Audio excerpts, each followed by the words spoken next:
Hi guys, welcome to the 8th video of module 7, and here we're going to look into the equations of cost function, forward propagation and the backward propagation.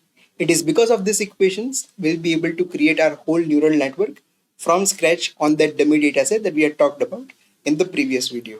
So let's get started. So let us first of all discuss about the cost function that we are going to choose for our particular problem statement. So as we are dealing with a binary classification task, that is, we are either having 1 or 0 in the output column. We can surely go ahead and use the binary cross entropy or the log loss formula as the cost function.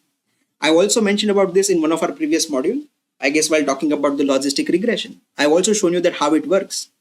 But now the problem over here would be that the main aim of this particular module is to help you understand that how we can construct a neural network from scratch if we have to, and then understand that how this neural network works actually in the backend. So for that, for the simplicity purpose, what we are choosing is mean squared error as the cost function, because you are very much used to mean square error, because I've also gone through the detailed explanation of this, including the backpropagation equation. So this will be very much easier for you to grasp as compared to binary cross entropy. So it's not that we cannot use mean squared error as the cost function if we are talking about the binary classification. It's just that it's a good practice to start with the binary cross entropy, and it's going to give you a very good result in less amount of epochs.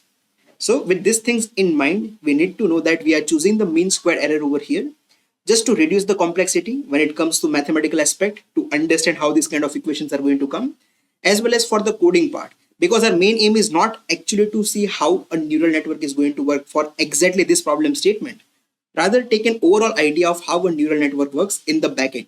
So for that particular purpose, we are going to use mean squared error to reduce the complexity of everything, and then still expect it to give us a good amount of training results.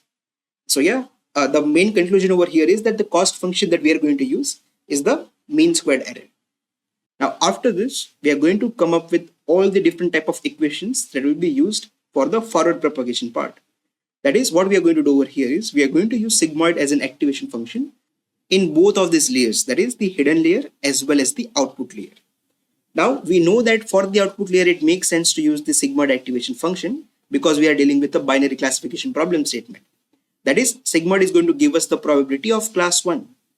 Then over here it makes sense. Then why are we using the sigmoid activation for the hidden layer?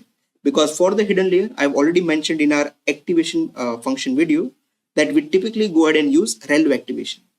But I want you all to know that before we started using ReLU for even the hidden layers, people used to use sigmoid even for the hidden layers. So I just tried to implement it and try it over here that if it's working fine or not.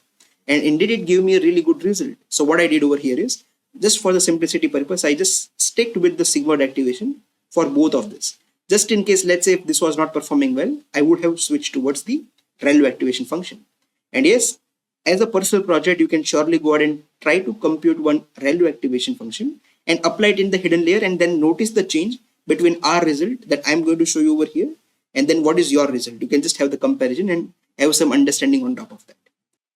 So yeah, that's pretty much about the activation functions that I really wanted to convey to you, that what we're going to use for the hidden layer along with the output layer, because we know that for the output it's straightforward, we are going to use the sigmoid activation function. Now on top of this, again for the simplicity purpose, we are not really going to consider any type of bias in our network. Now it's our choice to include the bias or not include the bias. I first looked into what happens without the bias, where it was performing again really well. So I did not really even bother to add one bias term for both of these equations, that is for both of these layers. But yes, again, for your own personal project, while you are going to deal with, let's say for example, ReLU activation for the hidden layer, you can also try to come up with the bias term and then again compare your result with my result. All right. But yes, according to this kind of ideology, the equations that we are having for the forward propagation will be equal to the Z1 will be nothing but the outputs for all of these respective neurons that you see over here. And we are going to do it with the help of matrix multiplication. So that over here, what's really going to happen is we are going to multiply your input vectors with the weight matrix. And therefore the outputs will be with respect to each and every neuron over here. After that, we are going to activate all of this unactivated output that we got, that is for the Z1. And we are going to implement sigmoid activation for that. Now, once the outputs are activated, depending on if it will have a further connection with Y or not, it's going to give us the output over here for Z2 again in the same way. We are going to take this A1 as your input, which will be multiplied with the weight matrix over here, and then give you the Z2 over here. Once you have the Z2, again it's an unactivated output. To squeeze it down again in between 0 to 1, we are going to use the sigmoid activation for that, and that will be your predicted value of Y. So yes, these are the equations that we are going to have for the forward propagation. Z1 is for this particular part, the unactivated for the hidden layer. Then A1 is the activated output for the hidden layer. Then Z2 is the unactivated output for the output layer. And then finally, the predicted value is the activated value of this output layer. And now we can finally move on towards the backward propagation equations. Over here, the main goal is to optimize the cost function by using some of the optimization algorithm.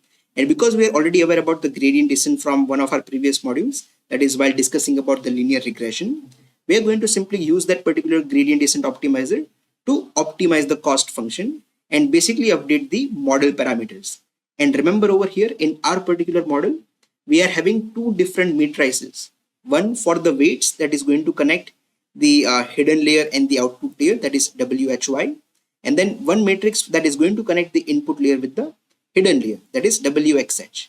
And now in order to fulfill this gradient descent criteria, we also need to have the partial derivatives of the cost with respect to the model parameters.